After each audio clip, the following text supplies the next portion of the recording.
जब गुरुदेव पधारे तब आप पहले से रास्ते में फूल डाल देवे। बीच रास्ते में आपको धोख प्रणाम नहीं करना है। जब आपका नंबर आए तभी आपको धोख प्रणाम करना है। गुरुदेव को मंदिर तक आने का रास्ता देवे।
Hello hello.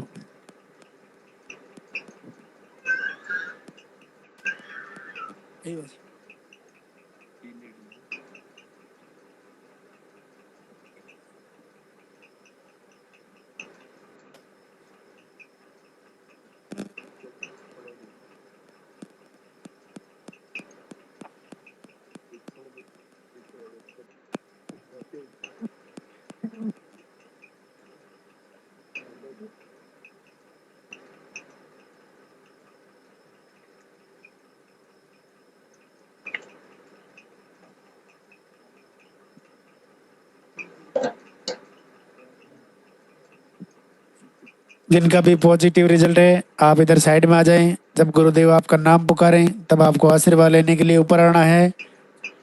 धोख प्रणाम और दर्शन करके आप अपने स्थान पे जाके वापस खड़े हो जाएं।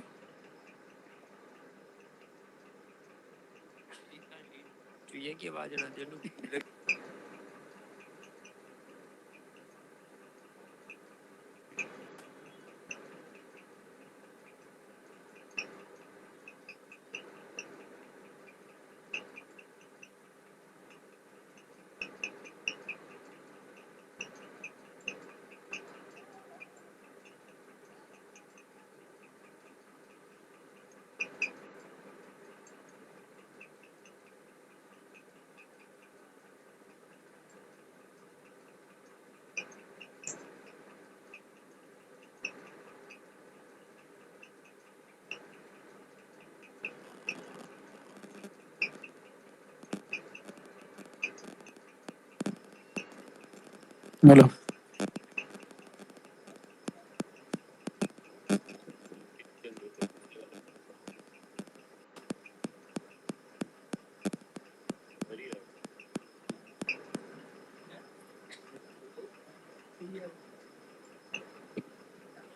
वो इंतजार की घड़ियां अब समाप्त होने जा रही हैं।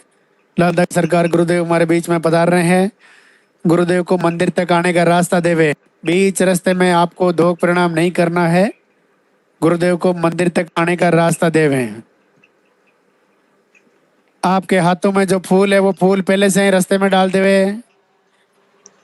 आपके हाथों में जो फूल है वो फूल आप पहले से ही रास्ते में डाल देवे।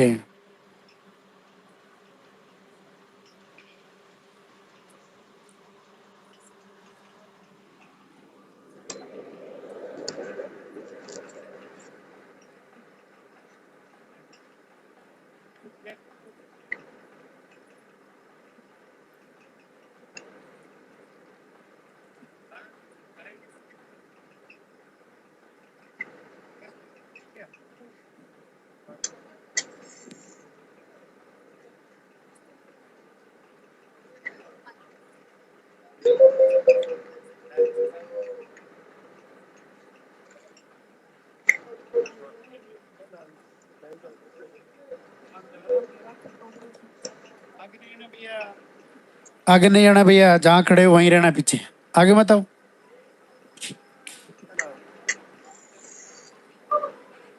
ओ एकदम नीचे आ जाओ।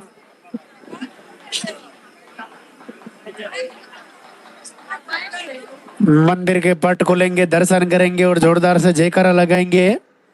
जय बोले लालदा की सरकार की।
धाम पर पधारे हुए सभी भक्तजनों का स्वागत, अभिनंदन। भगवान रुद्र लालदा की सरकार सबका मंगल करे, सबकी मनोकामना पूरी करे, आप सभी को आशीर्वाद हो। आज दरबार का दूसरा दिन, सैटरडे, शनिवार,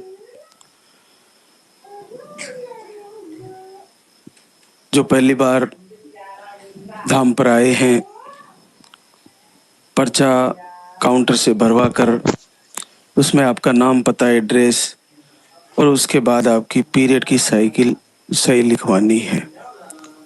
आपके लिए बहुत ही ज़्यादा महत्वपूर्ण पीरियड का फ्लो और पीरियड की साइकिल, ये आपको सही लिखवाना है।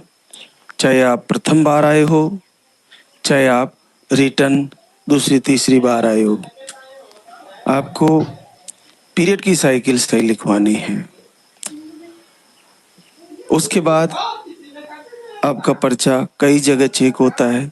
अगर आपने पीरियड की साइकिल सही लिखवाई है तो आपको आहार में कोई संदेह करने की, चिंता करने की जरूरत नहीं है। आहार यहाँ से जितने भी दिए जाते हैं आपको, वो सारे आप जिस समस्या से जूझ रहे हो उसमें काम करते ही हैं। अगर गलती से कुछ आहार थोड़ा बहुत इधर उधर हो भी जाता है तो भी वो आपके लिए लाभकारी ही है। बस ध्यान ये रखें कि दूध वाला जो आहार है वो अगर ब्लीडिंग कम करता है तो उसको कम कर दें और अपनी जिस प्रकार से आपको संडे को बताया जाता है आहार के बारे में उसको पूर्ण फॉलो करें। ये आप पूरा ध्यान रखें। आपको जो बसमी दी जाती है उसको तिलक लगाएं और उसको आप थोड़ा मुंह में डाल के चख लें। जो यहाँ से दी जाती है उसके लिए लाल धागा आपके बाएं हाथ के बाजू में बांध लें। अपने ही साथी से बंधवा लें, हस्बैंड से बंधवा लें। गिर गया तो फिर से उठा लें, फिर से बांध लें। अगर उसमें फट रहा है तो सिल लें। ये मुख्य बात ध्यान रखें।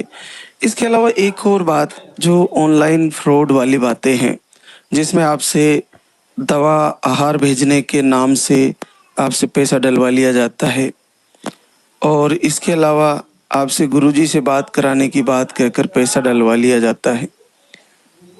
ये सारी बातें बिल्कुल झूठ है कि यहाँ से कोई ऑनलाइन आहार भेजा जाता है, ऐसा बिल्कुल भी नहीं है। और इसके अलावा अभी तक हमने अपने जो चैनल है उस पे ना तो हमने स्कैनर दिया है, ना अकाउंट नंबर दिया है, ना आपसे घर से पैसा डालने के लिए बोला है। तो ये भी ध्यान रखें कि कोई स्कैनर लगा रहा है, हमारा मंदिर का, महाराज श्री का बैक का लाइव, पीछे का लाइव चलाकर वो कह रहा है कि इस पे पैसे डालिए, तो ये आप नहीं करें, इससे बचें आप। क्योंकि जब जिस दिन हमें ज़रूरत होगी कि यहाँ हमारे को मंदिर में, गौशाला में या निर्माण में ज़रूरत होगी, उस दिन हम अपने चैनल पर अकाउंट नंबर आपको शेयर करेंगे और सीधा लाइव चलेगा मंदिर से, जिसमें मंदिर के अलावा भी भोजनशाला और आप लोगों का ठहरने की और इस पंडाल को पूरा दिखाया जाएगा। तब ही आपको उस पे स्क्रीन पर आपको अकाउंट नंबर दिया जाएगा, आपको कुछ देना होगा। तो वो बाद की बात रही।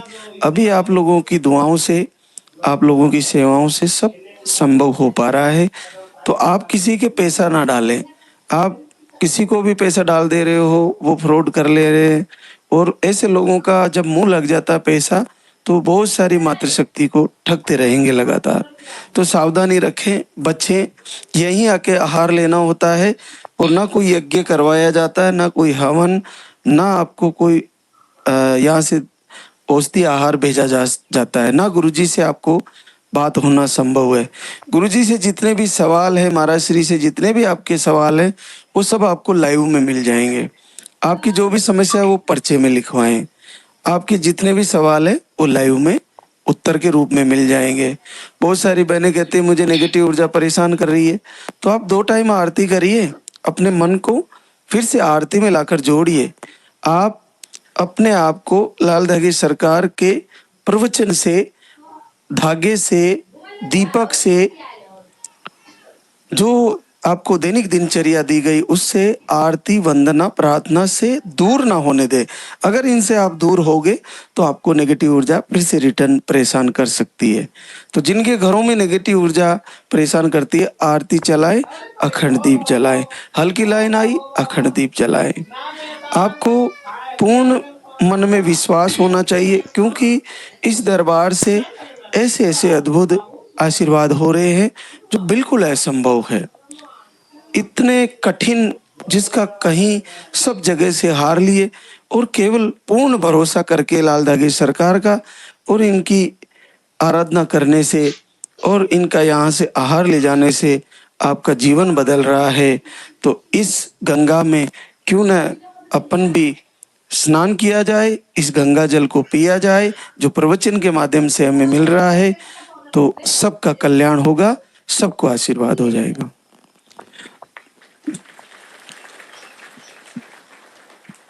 एक तुलसीदास जी की लाइन रामचरितमानस में एक भरोसो एक बल एक आस विश्वास स्वाति बूंद रघुनाथ है चातक तुलसीदास।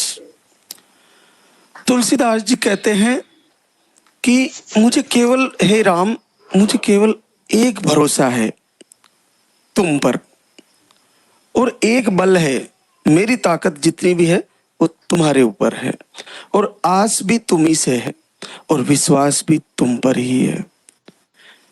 जिस प्रकार से चातक पक्षी स्वाति नक्षत्र में जो बारिश की बूंदें गिरती है उसी को अपने मुंह में लेता है, बाकी वो प्यासा ही रहता है, उसी का इंतजार करता है, और उसी नक्षत्र में वो उस बूंद को निगलता है, इंतजार करता है। तो उस पक्षी की तपस्या देखिए आप, कि वो केवल उसी का इंतजार करता है। एक पक्षी का गुण देखिए। तो तुलसीदास जी ने पक्षी को संज्ञा दी है कि हे रघुनाथ, तुम वो बूंद हो जिसका मुझे इंतजार है, स्वाति नक्षत्र की बूंद हो जिसका मुझे इंतजार है, और मैं चातक पक्षी हूँ, उस बूंद के अलावा मैं और बूंद का रस नहीं पीने वाला हूँ, मैं उसी को पीने वाला हूँ।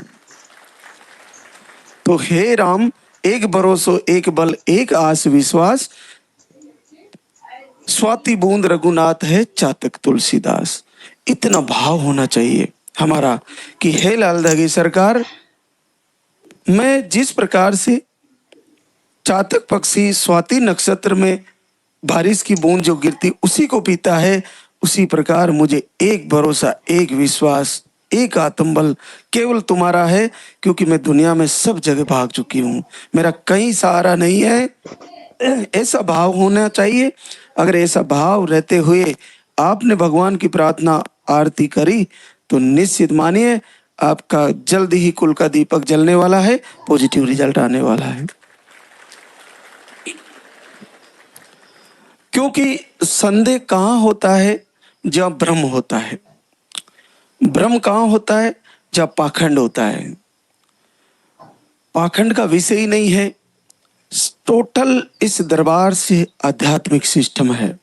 आप देखिए, जो आपको आहार दिया जाता है वो इसी धरती माता से पैदा हुई किसी पौधों से बनी हुई एक पाउडर है जो इसी धरती माता में पैदा हुआ। इसके अलावा हमारा धागा बांधना, लाल धागा, ये भारतीय सनातन धर्म की आदि अनंत परंपरा है। लाल धागे की ये नया नहीं है। ये आपके लिए वो बंधन का धागा है जो भगवान से जोड़ता है, सनातन से जोड़ता है, एक हिम्मत देता है, एक आशा देता है, एक विश्वास देता है। इस धागे का नाम लाल धागा है। इसको आप बांध के रखें। उसके साथ आपको जो आरती है वो साक्षात बीज मंत्र है।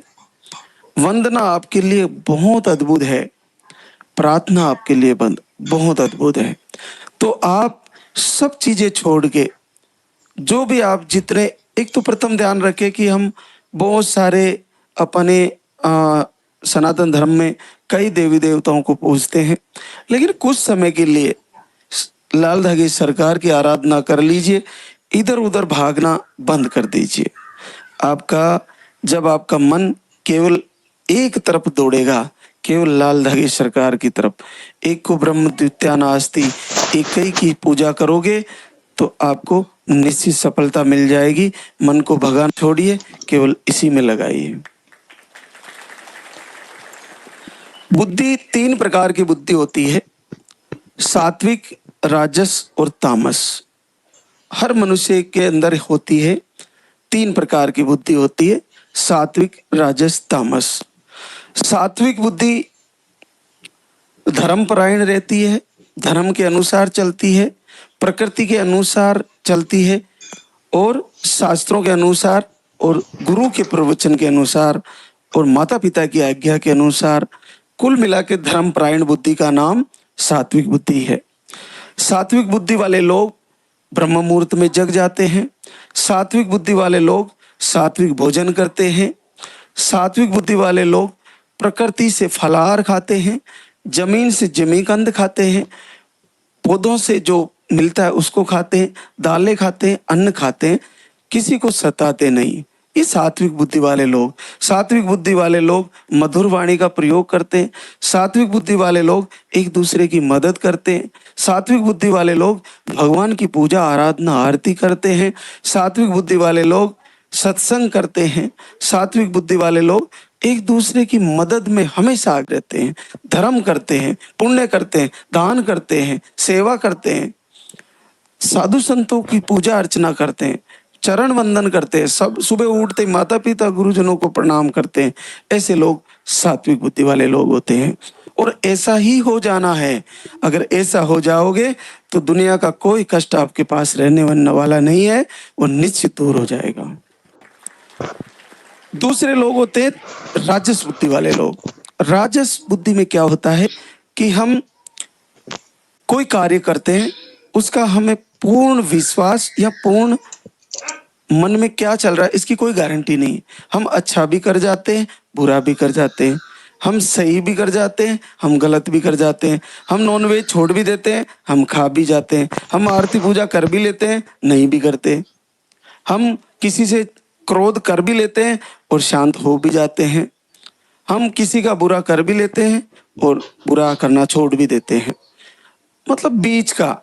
हम कभी कभी तली हुई चीजें खा भी लेते हैं, कभी बिल्कुल नहीं भी खाते, कभी मार्केट से जो पैकेजिंग आती है उसको खा भी लेते हैं, कभी नहीं खाते, कभी हम भरोसा कर लेते हैं, कभी संदेह करने लगते हैं, कभी हम आहार ले लेते हैं, कभी घर जाके रख देते हैं, कभी हम मधुर वाणी का प्रयोग करते हैं, कभी बहुत तेज गुस्सा करने लगते हैं।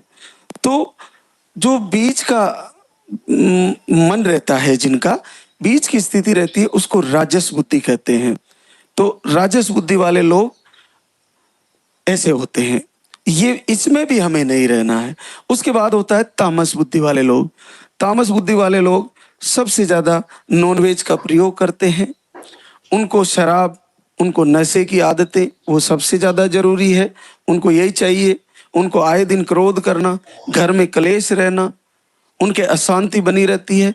वो ये नहीं जानते कि अच्छा क्या है बुरा क्या है। वो लगातार पाप के कार्य करते रहते हैं, पुण्य से बिल्कुल नफरत करते हैं और विश्वास आस्था से बिल्कुल दूर रहते हैं। तामसिक प्रवृत्ति वाले लोग जो पाचक भोजन है, जो सुपाच्य भोजन है, वो नहीं करते, देर रात को भोजन करते हैं और देर सवेर जगते हैं। उनका कोई सिस्टम नहीं होता जीवन का। दूसरों को परेशान करना उनका प्रथम लक्ष्य होता है। दूसरे की निंदा करना में आनंद आता है। झूठ बोलने में सबसे ज्यादा आनंद आता है। दूसरे की पत्नी को बुरी नजर से देखना तामसिक लोगों को बहुत पसंद आता है। तो बहुत सारी चीजें हैं जो तामस प्रवृत्ति में होती है। अपने आप को परखिए कि हम कहाँ हैं, हमारी कौन सी बुद्धि है। अगर तामस बुद्धि है तो उसको पहले राजस में लाइए, और राजस में आ गई तो फिर सात्विक में ले आइए। जिस दिन सात्विक बुद्धि हो जाएगी, सात्विक धारा से चल जाओगे, तो धर्म से चलने लग जाओगे, तो आपके कोई रोग रह ही नहीं सकता। सारे रोग आपके ठीक हो जाएंगे, सबको आशीर्वाद हो जाएगा। और मैं तो हमेशा ही कहता हूं, केवल आप अपनी दिनचर्या, अपनी विचारधारा, अपना भोजन, अपना व्यवहार और भगवान से जुड़ के लाल दागी सरकार की आरती करना शुरू कर दीजिए। आहार ले जाकर कुछ महीने ले लीजिए। जब तक पीरियड आ रहे हैं, चाहे रुक के आ रहे हैं, चाहे आगे पीछे आ रहे हैं, चाहे मेडिसिन से आ रहे हैं, मैं दावे से कहता हूं, मुझे गुरुदेव की कसम है, आप में से कोई मां बनने से नहीं रुकने वाली। सबका पॉजिटिव आने वाला है। कहीं ना कहीं हमारे से चूक हो रही है। अच्छे से पता करिए कि कहाँ चूक हो रही है। क्या हम सर्वप्रथम उठते ही अपने पति के चरण छू रहे हैं? शुरुआत आशीर्वाद की यहीं से होती है। क्या हम धरती माता पर, जमीन पर कभी कभी सोते हैं? जमीन पे भी सोना चाहिए। क्या हम सुबह उठते ही आधा लीटर पानी पी रहे हैं? अरे आप घर में तुलसी लगा लीजिए, 2 पत्ते रात को डाल लीजिए आधे लीटर पानी में और उसको ढक लीजिए। सुबह उठ के उस पानी को सर्वप्रथम पीना है और वो 2 पत्ते चबा के खा लेना है। वैसे ही आहार लेने की जरूरत ही नहीं पड़ेगी। आपकी पीसीओडी, सीस्ट, ट्यूब ब्लॉक वैसे ही ठीक हो जाएगा। आपको एक और बात बताना चाहूंगा, मातृशक्ति आरती करने के बाद ही पानी पीती है। ये बहुत सारी बहनें करती है। मैं आज लाइव के माध्यम से कहना चाहता हूं, सर्वप्रथम जो अंतर शरीर है उसकी शुद्धि होने के लिए सर्वप्रथम जल का पीना जरूरी है। आप अगर मेरे लाइव तक इंतजार करती हो जल पीने का, तो इससे शरीर की शुद्धि नहीं होगी। आप ये चिंता ना करें कि मैं पहले पानी ले लूंगी, मेरे ठाकुर, मेरे भगवान, मेरे लालदा की सरकार को मैंने जल नहीं चढ़ाया। नहीं, ऐसा नहीं है। आप सर्वप्रथम जगते ही आपको शौचादि क्रिया से पहले आपको पानी पीना है। और अगर घर में तुलसी है तो 2 पत्ते आप रात को गला ले पानी में। तांबे का पात्र हो तो बहुत उत्तम है, मिट्टी के पात्र में भी गला सकते हैं और आप स्टील के पात्र में भी गला सकते हैं। रात को 2 पत्ते डाल दिए, सुबह उस पत्तों को चबाकर और वो पानी पी लीजिए। पत्ते अगर आपको थोड़े तेज लगते हैं तो केवल उस गले हुए पानी को, जो जिसमें तुलसी के पत्ते थे, उसी को पी लीजिए। और आप फ्रेश होके फिर स्नान आदि करके, आपके झाड़ू बुआरी करके, तैयारी करके फिर आरती की तैयारी करें। आप ऐसा करके तो देखिए, कैसे नहीं आएगा रिजल्ट। आप इधर से तुलसी के पत्ते ब्रह्म मुहूर्त में उठना और ओव्यूलेशन के दिनों में पति पत्नी मधुर व्यवहार से रहना, एक दूसरे का सहयोग करना और लास्ट के दिनों में अखंड दीप जलाना, कैसे पॉजिटिव नहीं आएगा। बहुत सरल है, आ जाएगा आसानी से।